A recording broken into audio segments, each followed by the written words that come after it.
Good morning, everyone. Thank you for joining us. Israel's ambassador to the UN, Danon, will deliver a brief statement ahead of this morning's Security Council session. He'll take your questions afterwards. If you are asked for a question, please remember to state your name and your news outlet. Thank you. Good morning. For over a year, we have exposed UNRWA Gaza as a terrorist front posing as a humanitarian agency. The scandals tied to UNRWA Gaza are staggering, almost countless. Months ago, we revealed that over 100 UNRWA employees were Hamas operatives, providing their names and Hamas IDs to the UN. Yet, no action was taken. More recently, we exposed an UNRWA clinic in Gaza which was being used as a weapons depot and launch site. At the same time, the head of UNRWA's Teachers Union in Lebanon was also a Hamas commander. Today, I will bring news to the Security Council, and we will share the story of Muhammad Abu Itiwi, an UNRWA employee since July 2022, who also served as a commander in Hamas's brutal Nukba forces. He himself personally participated and murdered, raped, and abducted Israelis. While Muhammad Abu Itiwi was collecting UN-funded paychecks, he was murdering and kidnapping Israeli civilians. Following his elimination, UN officials had the audacity to mourn him. The Secretary General himself, Antonio Gutteres, expressed outrage at the death of this terrorist, a man responsible for some of the most savage attacks on innocent civilians in modern history. My colleagues, it is legitimate to criticize Israel, to debate the subjects, but it is entirely illegitimate to ignore, dismiss, or blind oneself to what stands so plainly before us. It is neither illegitimate nor moral to disregard the undeniable fact that UNRWA Gaza has become a front for Hamas.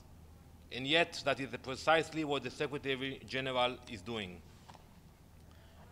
Look at this picture. You can see Faisal Ali, Musalam, and Naami in the black shirt. Here he is seen loading the lifeless body of Jonathan Samerno into his car, a grotesque trophy bound for Gaza after his terrorist comrades murdered Jonathan at Kibbutz Be'eri. There's also a video that you can find online of this incident. Looking at this horrific image, one must ask, how does kidnapping and killing civilians fit into an UNRWA employee's job description? Where in UNRWA's mandate is this justified? You're going to hear a lot from council members about UNRWA in a few minutes. I'm going to ask them, are they aware of what the money they are donating to UNRWA is being used for? There is no longer any plausible deniability regarding UNRWA's infiltration by terrorists. Nor are there any excuses left. These vile scandals cannot be swept under the rug any longer. This Council, the international community, and the entire UN must confront the facts that UNRWA Gaza is beyond redemption, beyond reform, beyond any justification. We must turn the page now. Thank you. Ambassador, the SG said in a statement yesterday late night that the implementation of these laws would be detrimental for the resolution of the Israeli-Palestinian conflict. Do you agree with that, and what's your reaction to this? Absolutely not. We will continue to work with the UN. We will continue to work with UN organs who are focused on humanitarian assistance to the Palestinians, but not in terrorism. We are proving that that's pure terrorism.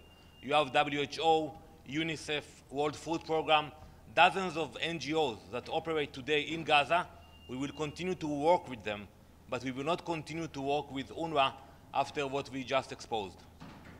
But why didn't you give any proof of your allegations when UNRWA and the UN asked for these evidence last June? We submitted the names of people that we know. It's not that we think, that we know that are terrorists. We haven't got any answers. And usually what UNRWA will tell us is that they don't have the capabilities to investigate, to police, and that they work under dire situation inside Gaza. But that's, excuse me, let me answer your question. But that's not acceptable. That's not acceptable that you had UNRWA employees that took part in October 7th. This picture was taken inside Israel, in Kibbutz Be'eri. Not enough evidence. You didn't give any evidence to the OIOS. We provided a list of UNRWA employees who were at the same time collecting paychecks from the UN and working for Hamas. Yeah, they had a day job with Hamas, and at night they worked for UNRWA. That was unacceptable. Yes, please. Mr. Ambassador, this is Miriam Ramadi with Iran International. As you said, President Biden emphasized that these laws are going to worsen the humanitarian situation in Gaza. What will Israel's response would be to United States regarding these laws? First of all, we respect the United States and we collaborate with the United States. But I would point out to the fact that the Congress itself here in the United States decided last September to stop funding for UNRWA. The US was the biggest donor to UNRWA. They gave approximately $300 million a year to UNRWA. And still the Congress voted and decided to stop funding at least until 2025.